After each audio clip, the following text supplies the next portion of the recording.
नमस्कार, मैं हूं श्वेता सिंह और आप देख रहे हैं खबरदार। आज हम सबसे पहले प्रधानमंत्री नरेंद्र मोदी के उस संदेश की बात करेंगे जो उन्होंने गुजरात के कच्छ से देश के हर किसान को दिया। पीएम ने नए कानूनों पर भ्रम फैलाने वालों पर चोट की है और नए कानूनों से पुराना सिस्टम बदलने वाली ईमानदार नीयत और ईमानदार कोशिश बताई है। नए कानूनों से न्यू इंडिया का नया किसान कैसा होगा, वो कैसे गुजरात के कच्छ के किसानों से सीख सकता है, आज हम आपको किसान क्रांति के कच्छ मॉडल के बारे में भी बताएंगे। किसान आंदोलन का आज 20वां दिन है। इस आंदोलन से दिल्ली के कई बॉर्डर लॉक हैं और इससे कैसे बिजनेस डाउन है, आंदोलन के साइड इफेक्ट्स पर आज हम आपको ग्राउंड रिपोर्ट दिखाएंगे। इसके बाद हम पश्चिम बंगाल की विस्फोटक राजनीति के बारे में बताएंगे। बीजेपी के चक्रव्यूह में फंसी मुख्यमंत्री ममता बनर्जी ने आज बीजेपी के आरोपों पर पलटवार किया। लेकिन सबसे पहले किसान आंदोलन की बात।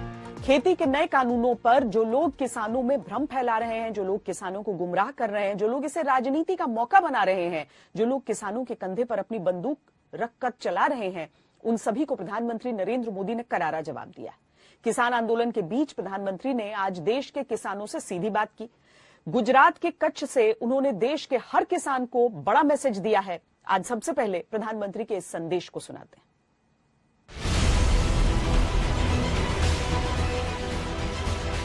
आजकल दिल्ली के आसपास किसानों को भ्रमित करने की बड़ी साजिश चल रही है, उन्हें डराया जा रहा है। मैं अपने किसान भाई बहनों से फिर एक बार कह रहा हूं, बार बार दोहराता हूं कि उनकी हर शंका के समाधान के लिए सरकार 24 घंटे तैयार है। जो भ्रम फैलाने वाले लोग हैं, जो राजनीति करने पर तुले हुए लोग हैं, जो किसानों के कंधे पर बंदूकें फोड़ रहे हैं, देश के सारे जागरूक किसान उनको भी परास्त करके रहेंगे।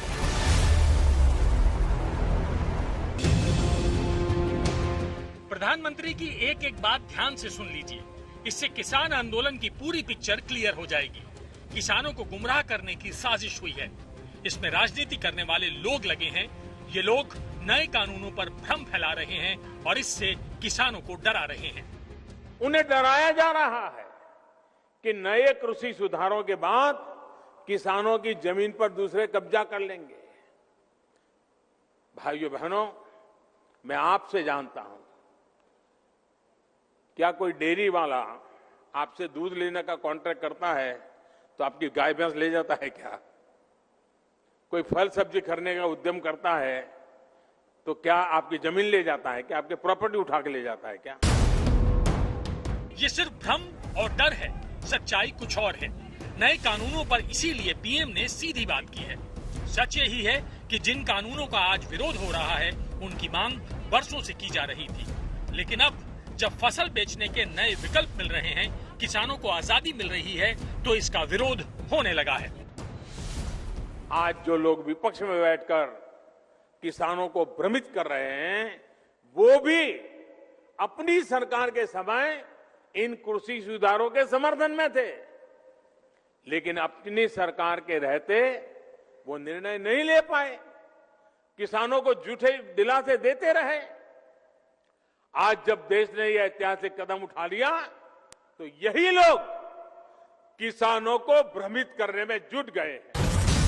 यूपीए राज में भी कृषि सुधारों की लगातार सिफारिश हुई थी। कृषि मंत्री रहते शरद पवार ने कृषि सुधारों की वकालत की थी।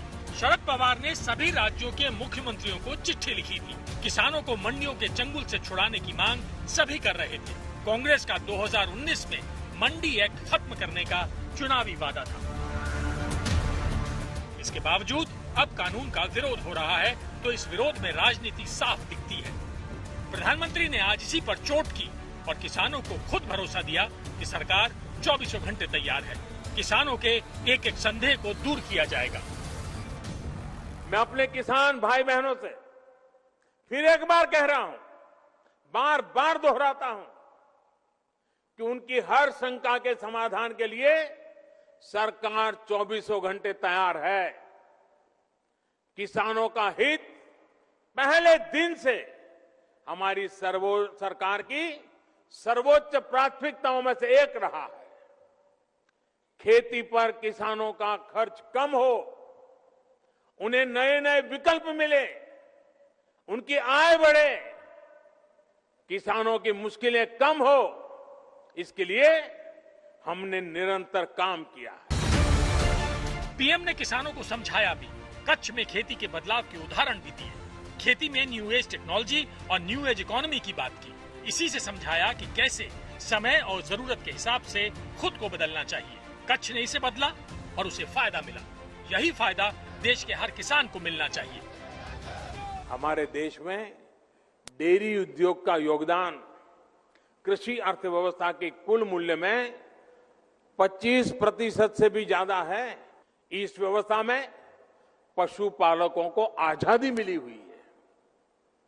आज देश पूछ रहा है कि ऐसी ही आजादी अनाज और दाल पैदा करने वाले छोटे और सीमांत किसानों को क्यों नहीं मिलनी चाहिए। छोटे किसानों के लिए नए कानून वरदान है, ये पीएम की बातों से साफ है। पीएम को भरोसा है कि देश के किसान इसे समझेंगे और नए कानूनों पर सरकार की साफ नीयत देखेंगे। मुझे विश्वास है हमारी सरकार की ईमानदार नीयत, हमारी सरकार के ईमानदार प्रयास और जिसको करीब करीब पूरे देश ने आशीर्वाद दिए हैं, मुझे विश्वास है कि किसानों के आशीर्वाद की ये ताकत, देश भर के किसानों के आशीर्वाद की ताकत, जो भ्रम फैलाने वाले लोग हैं, जो राजनीति करने पर तुले हुए लोग हैं, जो किसानों के कंधे पर बंदूकें फोड़ रहे हैं, देश के सारे जागरूक किसान उनको भी परास्त करके रहेंगे। आज तक ब्यूरो। कच्छ के दौरे पर पीएम ने किसान आंदोलन के लिए एक और बड़ा संदेश दिया। वो कच्छ में कई सिख किसानों से मिले। किसान आंदोलन मुख्य तौर पर पंजाब के किसान संगठन चला रहे हैं और ज्यादातर वही दिल्ली के बॉर्डर पर डटे हैं। यही वजह है कि कच्छ में पीएम सिख किसानों से मिले और उनसे बात की। कच्छ जिले में करीब 5000 सिख परिवार रहते हैं और दिलचस्प बात यह है कि ये सिख परिवार 1965 के भारत पाकिस्तान युद्ध के बाद तत्कालीन प्रधानमंत्री लाल बहादुर शास्त्री के कहने पर कच्छ में कृषि को बढ़ावा देने के लिए वहां पर बसे थे। प्रधानमंत्री यहाँ पे पहुंचे थे और यहाँ पे जो सिख किसान है उनके साथ बातचीत की है। आप देख सकते हैं यहाँ से जो सिख किसान है वो यहाँ से निकल रहे हैं और यहाँ से आगे वो जाएंगे अब डोम की ओर, जहाँ पे प्रधानमंत्री का कार्यक्रम है। उन्हीं से बातचीत करने की कोशिश करते हैं। काका चाचा ये बताइए क्या बातचीत हुई प्रधानमंत्री के साथ? हमारे साथ हुई लखपत गुरुद्वारे के लिए, और कुछ नहीं हुआ। किसान बिल पे कुछ बातचीत हुई? नहीं।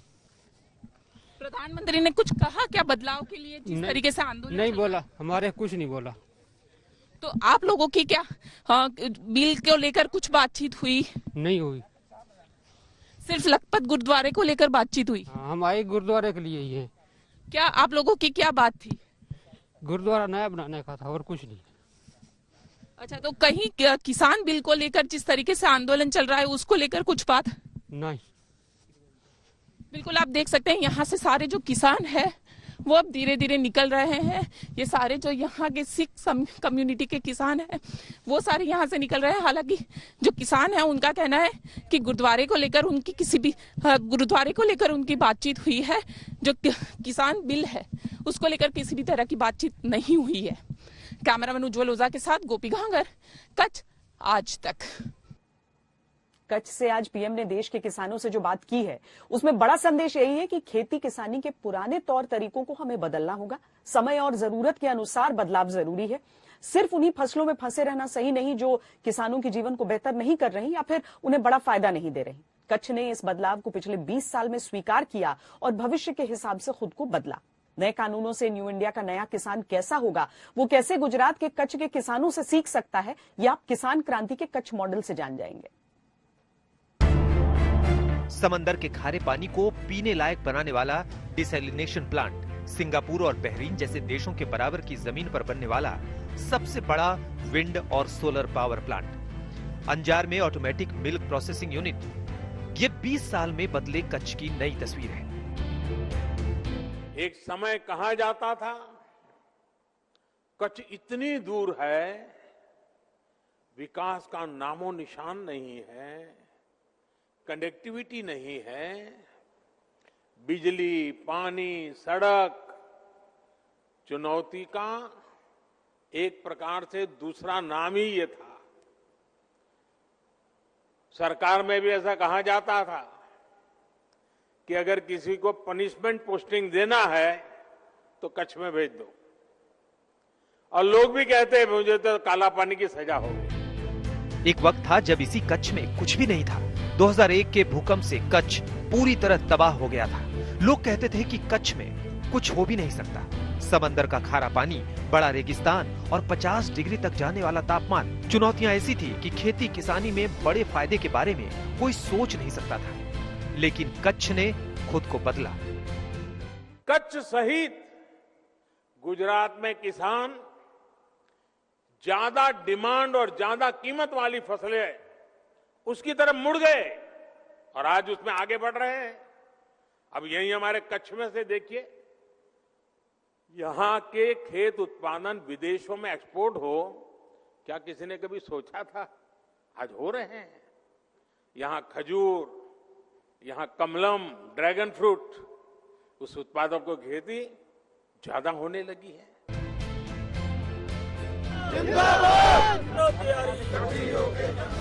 जो आज खेती के नए कानूनों का विरोध कर रहे हैं, उन्हें कच्छ मॉडल से सीखना और समझना चाहिए।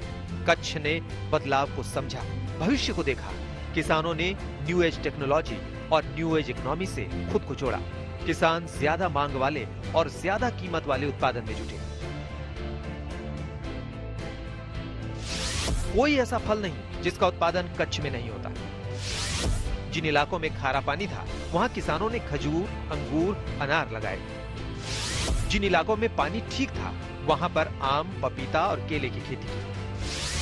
खजूर की खेती का कच्छ हब बन गया है। अरब देशों में इसका एक्सपोर्ट होता है। जिस कॉन्ट्रैक्ट फार्मिंग पर कई किसानों को शंका और डर है, जो शंका और डर किसानों में फैलाया भी जा रहा है, वो कॉन्ट्रैक्ट फार्मिंग गुजरात में 2004 से हो रही है।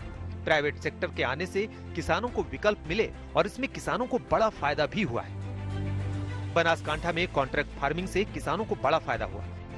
दिलचस्प ये कि ऐसे कई किसानों को यूपीए राज में अवार्ड भी मिले। किसानों ने कम मेहनत, कम संसाधन में ज्यादा कमाई के तरीके निकाले। सिर्फ 1.5 दशक में गुजरात में कृषि उत्पादन में 1.5 गुना से ज्यादा बढ़ोतरी दर्ज की गई है। भाई और बहनों, गुजरात में कृषि सेक्टर मजबूत होने का एक और बड़ा कारण ये रहा है कि यहां बाकी उद्योगों की तरह ही खेती से जुड़े व्यापार में भी सरकार टांग नहीं अड़ाती है, दखल बखल नहीं करती है। सरकार अपनी दखल बहुत सीमित रखती है, खुला छोड़ दिया है। किसान सरकार पर ही निर्भर ना रहे, किसानों को सहूलियत मिले, नए संसाधन मिले, फसल बेचने के विकल्प मिले, वो किसानी के पुराने तरीके में ही फंसे ना रहें, खेती में नए प्रयोग करें और कमाई बढ़ाएं। ये रास्ता कच्छ ने पूरे देश को दिखाया है, बस इसे समझने की जरूरत है। कच्छ से गोपी घांगर के साथ आज तक ब्यूरो। आंदोलनकारी किसान और सरकार के बीच समझौते का कोई रास्ता नहीं निकल पाया है और किसान दिल्ली की सीमाओं पर डटे हैं, जिसको लेकर भारत के वाणिज्य संघों की प्रतिनिधि संस्था एसोचैम ने चिंता जाहिर की है और दावा किया है कि किसानों के विरोध प्रदर्शन से देश को रोजाना 4,500 करोड़ रुपए का नुकसान हो रहा है। हाईवे जाम होने से माल ढुलाई खर्च में 8 से 10% का इजाफा हुआ है। अन्य राज्यों से दिल्ली एनसीआर तक सामान पहुंचाने में 50% अधिक समय लग रहा है। पंजाब, हरियाणा, हिमाचल प्रदेश में बने वेयर हाउस से दिल्ली सामान पहुंचना लगभग बंद हो चुका है। यानी पहले कोरोना की महामारी और अब किसान आंदोलन की वजह से अर्थव्यवस्था को नुकसान हो रहा है, जिसका अंदाजा लगाने के लिए अब हम आपको दिल्ली के सिंघू बॉर्डर के नजदीक सोनीपत लेकर चलते हैं, जहां कुंडली इंडस्ट्रियल एरिया में किसान आंदोलन की वजह से लॉकडाउन जैसी स्थिति दोबारा बन चुकी है। आज तक ने वहां के व्यापारियों से बात की, उनकी दिक्कत परेशानियों की ग्राउंड रिपोर्टिंग की है और उनके मन की बात किसान और सरकार तक पहुंचाने की कोशिश की है।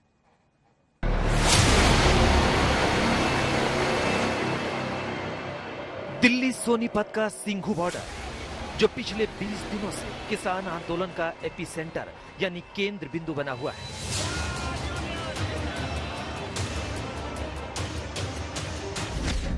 यहीं से महज 1.5 किलोमीटर दूर है सोनीपत में कुंडली इंडस्ट्रियल एरिया, जहां इन दिनों सन्नाटा पसरा हुआ है।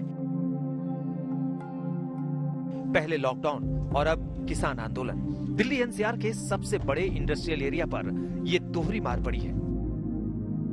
इस वक्त हम लोग एक ऐसे ही कोल्ड स्टोरेज में है जहाँ पे लगभग 4 डिग्री का तापमान है और कोल्ड स्टोरेज का जो नजारा है या तस्वीर है वो इस तरह की है। आप देखिए कितने कार्टन्स भरे हुए हैं, काजू, किशमिश, बादाम, कैलिफोर्नियन नट्स से लेके जो भी सप्लाई आया है वो अलग अलग जगह पे जाता है। यहाँ पे पैकेज होता है, प्रोसेस होता है, कोल्ड स्टोरेज में रखा जाता है। आप देख ही पा रहे हो सारा जो हमारा कोल्ड है वो पूरा फुली लोडेड है। हाँ। अभी क्या होता है कि दिन में 2 या 3 गाड़ियां निकल जाती है हमारी, तो ये गैलरी एरिया है।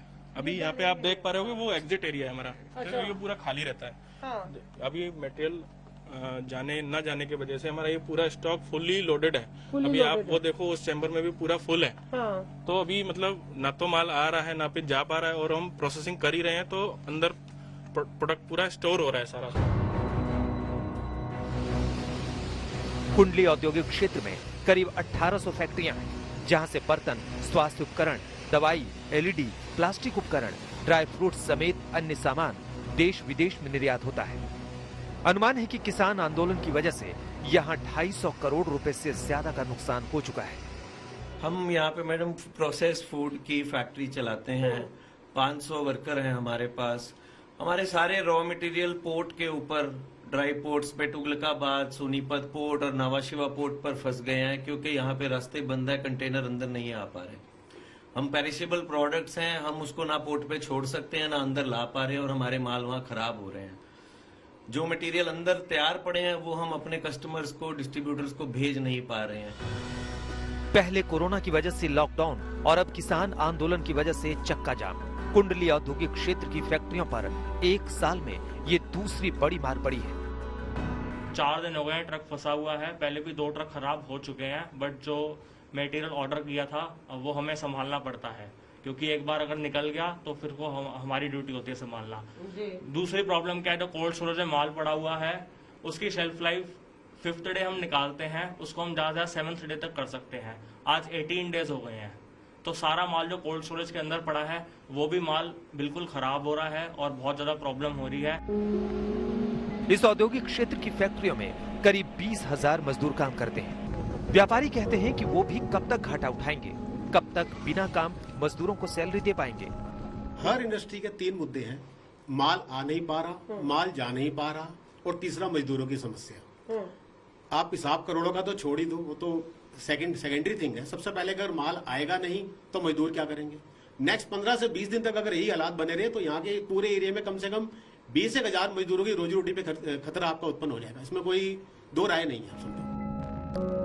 यहाँ से सिर्फ देश में ही सामान सप्लाई प्रभावित नहीं हुई है, बल्कि 40 देशों को होने वाला निर्यात भी थमा हुआ है। अब वक्त इतना ज्यादा हो चुका है कि विदेशी ग्राहक जुर्माना लगाने की धमकी देने लगे हैं। कारोबारी कहते हैं कि लॉकडाउन के वक्त भी इतनी परेशानी नहीं हुई थी।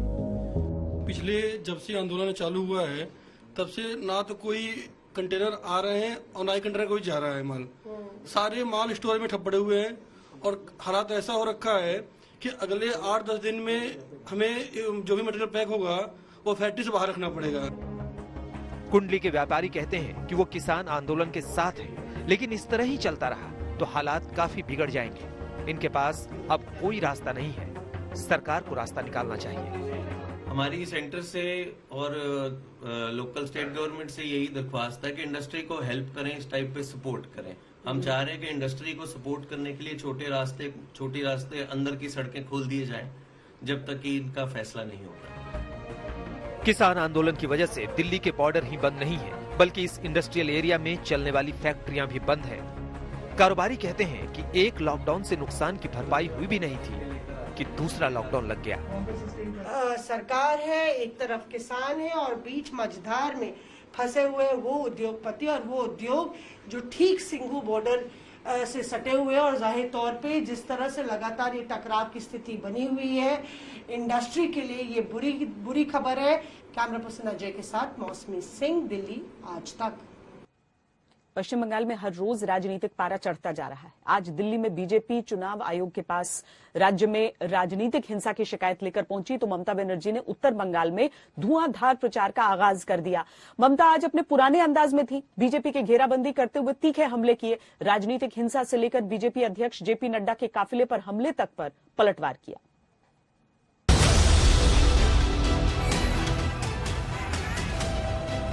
জনগণ মন অধিনায়কটাও পাল্টে দাও। আমরা বলি পাল্টে দিয়ে একবার দেখো না। ওদের উদ্দেশ্য বাংলাটাকে গুজরাট বানিয়ে দেওয়া, আমরা বাংলাকে গুজরাট বানাতে দেব না। वैसे तो ममता ने अपने दुर्ग को महफूज करने की लड़ाई तो बांकुरा में ही छेड़ दी थी, लेकिन आज वो जमीन से हमलावर रही जहां बीजेपी ने लोकसभा चुनाव में उन्हें हैरत में डालकर झंडा गाड़ दिया था। लोकसभा चुनाव में बीजेपी का कमल खिला था, अब बाजी पलटने की होड़ है। ममता ने उसी इलाके से चुनावी बिगुल फूंका, अंदाज फायर ब्रांड वाला, निशाना बिल्कुल सटीक। কখনো বলছে জনগণ পেটাবো, কখনো বলছে তৃণমূল কংগ্রেসের অফিস জ্বালাবো, কখনো বলছে বন্দুকবাজি করব। আমি বলি শোনো, আমি ভালোই তো খুব ভালো, 100% শান্তির লোক, কিন্তু আমার গায়ে যদি আঘাত করো, আমি যা প্রত্যাঘাত করব না, তোমার কোটি কোটি গুন্ডা এনেও সেই প্রত্যাঘাত তুমি রুখতে পারবে না। ममता ने जिस सियासी जमीन पर बीजेपी को ललकारा वो उत्तर बंगाल का जलपाईगुड़ी है। ममता ने बंगाल की अस्मिता की बात छेड़ी, इमोशनल कार्ड खेला, अपने काम गिनाए और बीजेपी पर नफरत फैलाने और समाज को बांटने का आरोप लगाया। আপনাদের এখান থেকে দেখুন, উত্তরবঙ্গে একটা সিটও তৃণমূল পায়নি পার্লামেন্টে, পেয়েছে একটাও। কি অপরাধ ছিল আমাদের, কি অন্যায় করেছিলাম আমরা? একটা সিটও আমরা পাইনি, সব বিজেপি নিয়ে চলে গেল। বাইরে থেকে কিছু আরএসএস এর লোক এলো, এরা রামকৃষ্ণ মিশন নয়, এরা ভারত সেবাশ্রম নয়, এরা স্বামী বিবেকানন্দ নয়, এরা একটা ঘৃণ্য ধর্মের প্রচারক। আমি উত্তরবঙ্গে লোকসভায় একটা আসন পাইনি, কিন্তু বিধানসভায় আমি কিন্তু আপনাদের আশীর্বাদ, শুভেচ্ছা, দোয়া, জয় জয় জাইবা বলুন, সবটাই চাই। ममता ने अपने 40 मिनट के भाषण में बीजेपी पर ताबड़तोड़ हमले किए, बीजेपी पर लूट के आरोप लगाए, जलपाईगुड़ी और अलीपुरद्वार में सांप्रदायिक दंगा और नफरत फैलाने में हाथ बटाया। कहा लोगों को सीएए और एनपीआर से डरने की जरूरत नहीं। बीजेपी पर नौकरी के नाम पर लोगों को धोखा देने का आरोप बढ़ा।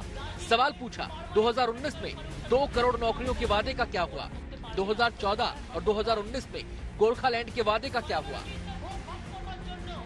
ममता ने आरोप लगाया कि बीजेपी बंगाल को दंगाग्रस्त गुजरात में बदलना चाह रही है। राष्ट्रगान पर भी उनकी नजर है। ওদের উদ্দেশ্য বাংলার মেরুদণ্ড ভেঙে দেওয়া, আমরা বাংলার মেরুদণ্ড ভাঙতে দেব না। ওদের উদ্দেশ্য, কবিগুরু রবীন্দ্রনাথ ঠাকুর বলতে শুরু করেছে, জনগণ মন অধিনায়কটাও পাল্টে দাও। আমরা বলি পাল্টে দিয়ে একবার দেখো না, একবার পাল্টে দিয়ে দেখো। ছেলেদের দরকার নেই, বাড়ির মা বোনেরা শাক আর ঘন্টা নিয়ে বেরোবে, তাতেই বুঝবে আওয়াজটা কত জোর। बीजेपी अध्यक्ष जेपी नड्डा के काफिले पर हमले पर सियासी बवाल मचा। ममता बनर्जी ने आज पहली बार चुप्पी तोड़ी, आरोपों का जवाब आरोपों से मिला। আরে কেউ আমরা মারতে চাইনি। শুনুন, একটা ভিআইপি যখন কনভয় যায়, তার নিজস্ব একটা কনভয় থাকে, প্রোটোকল অনুযায়ী, সিস্টেম অনুযায়ী। ভিআইপি নেতার গাড়ির পেছনে 50টা গাড়ি যাবে কেন? আর 50টা গাড়ির পেছনে 50টা গুন্ডা যাবে কেন? এমনকি জেল ফেরত কনভিক্টেড আসামি যাবে কেন? ममता बनर्जी जलपाईगुड़ी में बीजेपी पर चुनावी हिंसा के आरोप लगा रही थी, तो इधर दिल्ली में बीजेपी चुनाव आयोग से बंगाल में राजनीतिक हिंसा पर शिकायत कर रही थी। बीजेपी ने राजनीतिक हिंसा का हवाला देते हुए चुनाव आयोग से बड़ी संख्या में अर्धसैनिक बलों की तैनाती की मांग की है। फेडरल स्ट्रक्चर को धता दिखाकर कई बार ममता जी ने ऐसी हरकत की है जिसके वजह से इस संघीय ढांचे को खतरा पैदा हुआ है। और जिस तरह बीजेपी के कार्यकर्ताओं पर हमला हो रहा है, जिस तरह नड्डा जी के ऊपर हमला हुआ, हमारे राष्ट्रीय अध्यक्ष बाल बाल बच गए, ये पूरा देश देख रहा है। ममता जी पूरी तरह एक्सपोज हुई हैं। 19 दिसंबर को गृह मंत्री अमित शाह पश्चिम बंगाल के दौरे पर जा रहे हैं। इस दौरे पर सबकी नजर रहेगी। नड्डा की सुरक्षा में तैनात अफसरों को केंद्र ने वापस बुलाकर कड़ा संदेश पहले ही दे दिया है, लेकिन ममता के आज के सियासी तेवर से साफ हो गया है, अभी बंगाल की लड़ाई और तीखी होने वाली है। मनोज्ञा लोईवाल के साथ इंद्रजीत कुंडू, आज तक। वैसे आजकल जहां भी चुनाव होता है वहां बिहार में चुनावी दम दिखाने वाले AIMIM चीफ असदुद्दीन ओवैसी की खूब चर्चा होती है। अल्पसंख्यकों को अपनी तरफ रिझाने में कामयाब रहने वाले ओवैसी दूसरे राजनीतिक दलों को खटकते हैं। आज ममता ने अपनी नाराजगी जाहिर कर दी। कहा ओवैसी बीजेपी के इशारे पर वोट काटते हैं और इसका फायदा बीजेपी उठा ले जाती है। ममता ने कहा बिहार में हम लोगों ने यही देखा है। মাইনরিটিসদের ভোট ভাগ করবার জন্য আবার হায়দ্রাবাদের একটা পার্টিকে ধরে এনেছে।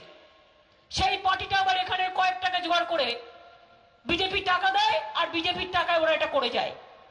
দেখেছেন আপনারা বিহারের ইলেকশনে প্রমাণিত হয়ে গেছে, অন্যান্য ইলেকশনেও প্রমাণিত হয়েছে। হিন্দুদের কাছে গিয়ে বলবে ওদের খুব হিন্দু, মুসলিমদের বলবে ওই নেতাগুলোকে, সব মুসলিমরা নয়, ওই হায়দ্রাবাদের ওই নেতাদের, ওরা বিজেপির সমর্থক, গিয়ে বলবে হিন্দুদের এলাকায় খুব গালাগালি দাও হিন্দুদের, তাহলে কি হবে? হিন্দুরা রেগে যাবে, ভোটটা আমি পাবো। আর মুসলিম এলাকায় গিয়ে তুমি মুসলিমদের হয়ে এমন ভালো ভালো কথা বলো যাতে মুসলিমদের ভোটটাও আমি পাই। অর্থাৎ বিজেপি হিন্দুদের ভোটটা নেবে আর ও মুসলিমদের ভোটটা নেবে, আর আমি কি কাঁচা কলা খাবো?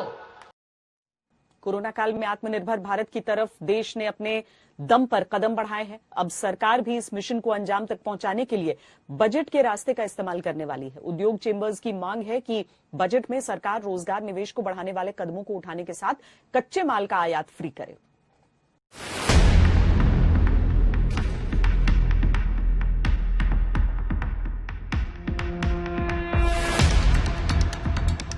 बजट को लेकर वित्त मंत्रालय की तैयारियां शुरू हो गई हैं। इन तैयारियों के मद्देनजर आम लोगों से सुझाव मांगने के बाद वित्त मंत्री ने उद्योगपतियों के साथ पहली मुलाकात की। इस बैठक में उद्योग संगठन CII, फिक्की और एसोचैम के प्रतिनिधियों ने भाग लिया। पहली बैठक के बाद साफ हो गया कि इस बार का बजट आत्मनिर्भर भारत का रास्ता तैयार करेगा। इसके लिए उद्योग संगठनों ने कई तरह के कच्चे माल पर इम्पोर्ट ड्यूटी खत्म करने की मांग रखी है। साथ ही रोजगार और निवेश बढ़ाने में मददगार कदमों को उठाने की सिफारिश भी उद्योग चैम्बर्स ने की है। बैठक में CII के प्रेसिडेंट उदय कोटक ने सरकारी बैंकों में हिस्सेदारी 50% से नीचे लाने की सिफारिश की है। We further recommend an aggressive disinvestment scheme of both loss-making and profit-making public sector units, especially given the fact that capital markets are performing well. We also recommend to the government to explore sale of government land and public sector entities, including lease of surplus government land. We recommend bringing down the government stake in public sector banks other than the State Bank of India and the 4 large merged public sector banks. Other than these 5 banks, the other public sector banks must be allowed where public ownership goes below 50% through raising of new capital by these banks. पहली बैठक में economy पर corona का असर भी साफ नजर आया। उद्योग चैम्बर ने सरकार से सिफारिश की कि वो आर्थिक रफ्तार बढ़ाने के लिए जरूरी कदम उठाएं। इसके लिए सरकारी कंपनियों की विनिवेश प्रक्रिया को तेज करने की भी मांग की गई है। घाटे और मुनाफे वाली कंपनियों में भी सरकार को हिस्सा घटाने की सलाह उद्योगपतियों ने दी है। विनिवेश के साथ ही एसेट मोनेटाइजेशन पर कदम उठाने की सिफारिश भी की गई है। इंफ्रास्ट्रक्चर और हेल्थ केयर पर ज्यादा सरकारी खर्च करने की सिफारिश भी उन्होंने रखी है। मीटिंग में मांग की गई कि तैयार माल पर इम्पोर्ट ड्यूटी किश्तों में बढ़ाई जाए और कच्चे माल पर घटाई जाए। रोजगार बढ़ाने के लिए टैक्स की शर्तों और दरों में ढील की भी बात कही गई है। उद्योगपतियों का मानना है कि सरकार को सुधारों की प्रक्रिया को जारी रखना होगा, जिससे मौजूदा मंदी के माहौल को खत्म किया जा सके। Time has come for really focusing on employment as the key engine for supporting India's economic recovery and also ensuring that livelihoods are protected. One of the measures we recommend is a strong continuing focus on Section 80JJAA, which allows for 30% deduction for employees for salary up to 25,000 rupees per month. We recommend this be raised to a cap of rupees 50,000 per month. अगला budget corona के बाद तैयार होने वाले एक नए संसार की बुनियाद तैयार करेगा। इसमें आत्मनिर्भर भारत समेत कोरोना जैसी आपदाओं का सामना करने के लिए इकोनॉमी को मजबूत बनाने जैसे कदम शामिल होंगे। अब देखना यही है कि सरकार किस तरह से वित्त घाटे के साए में खर्च बढ़ाने जैसे कदम उठाती है, जिससे इकोनॉमी की रफ्तार ज्यादा से ज्यादा तेज हो सके। ब्यूरो रिपोर्ट, आज तक। दिसंबर का महीना हर साल की तरह इस बार भी कार बाजार में भारी भरकम डिस्काउंट्स लेकर आया है। नए साल में एंट्री से पहले पुराने साल का स्टॉक खत्म करने के लिए ये कंपनियों की आजमाई हुई तरकीब है। इस बार भी छोटी कारों पर 50,000 तो बड़ी कारों पर 1 लाख तक की छूट कार कंपनियां दे रही हैं।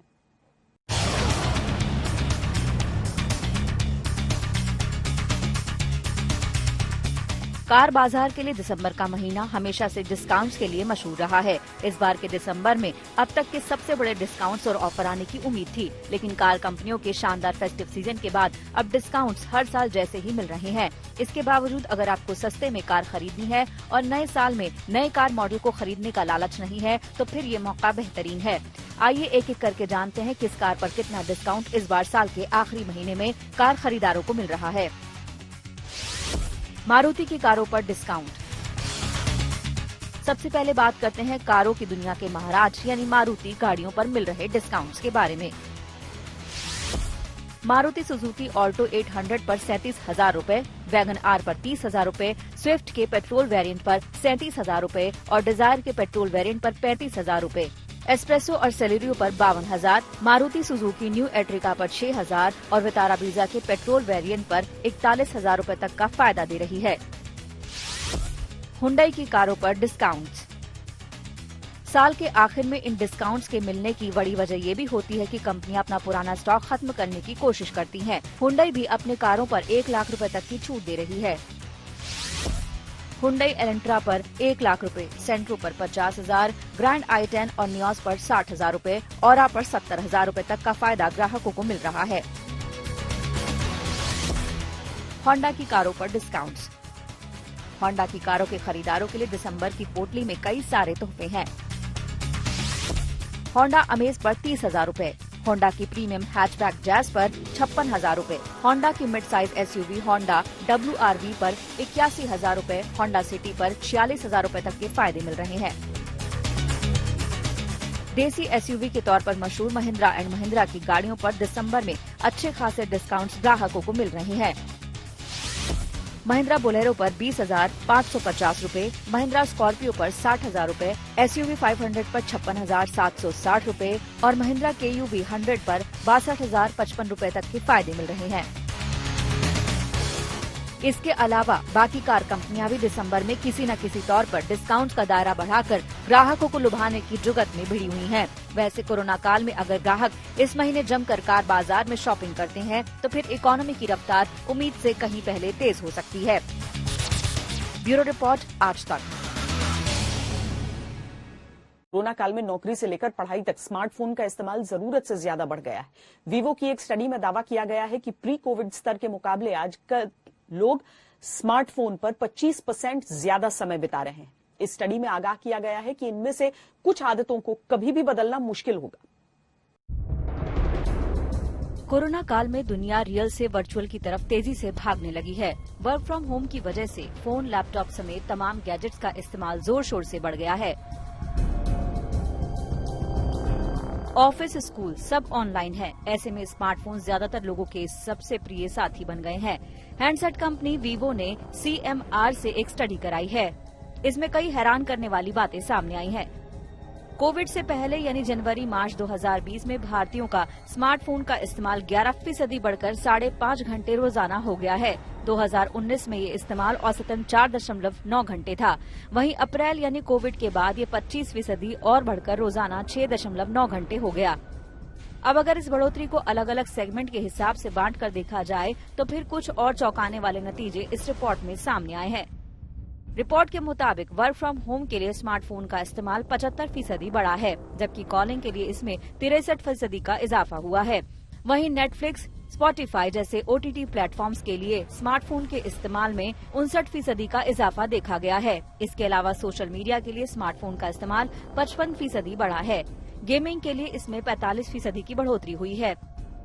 स्टडी में सबसे दिलचस्प बात जो सामने आई है वो सेल्फी खींचने के टाइम में हुए इजाफे की है। रिपोर्ट में दावा किया गया कि लोग सेल्फी खींचने में रोजाना 18 मिनट बिताने लगे हैं, जबकि कोविड से पहले तक ये वक्त 14 मिनट था। कोरोना काल में स्मार्टफोन सबकी जिंदगी बन गया है। इसके बिना न तो नौकरी मुमकिन है और न ही पढ़ाई, लेकिन इसका जरूरत से ज्यादा इस्तेमाल लोगों में स्मार्टफोन की लत डाल रहा है। हम वीडियो मीट कॉन्फ्रेंसिंग देते हैं average user is 31 minute use for conferences. ये टाइम उसका बिल्कुल नहीं लगता था, अब वो अचानक से उसकी लाइफ में ऐड हो गया है। ये तो कॉन्फ्रेंसेस का टाइम है। जो बाकी का व्हाट्सएप है, फेसबुक है, बाकी के जो सोशल मीडिया इंटीग्रेशन है और ऑनलाइन शॉपिंग है, इन सब ने इसका टाइम बढ़ा दिया है। रिपोर्ट में जो जानकारी सामने आई है उसके मुताबिक 84% लोग सुबह उठने के बाद पहले 15 मिनट अपने फोन को देखते हैं। 46% दोस्तों के साथ 1 घंटे की मुलाकात के दौरान कम से कम 5 बार अपना फोन उठाते हैं। रिपोर्ट में उम्मीद जताई गई है कि कोरोना के काबू में आने के बाद स्मार्टफोन का इस्तेमाल मौजूदा स्तर के मुकाबले कम होगा, लेकिन ये महामारी फिर भी कुछ ऐसी आदतें डाल जाएगी जिनका बदलना नामुमकिन होगा। ये स्टडी देश के 8 बड़े शहरों के 15 से 45 साल की उम्र के करीब 2000 लोगों की राय के आधार पर तैयार की गई है। इनमें 70% पुरुष और 30% महिलाएं हैं। कंपनी पिछले साल भी इस तरह की स्टडी करा चुकी है। ब्यूरो रिपोर्ट, आज तक। खबरदार में आज के लिए इतना ही। देश और दुनिया की बाकी खबरों के लिए आप देखते रहिए आज तक।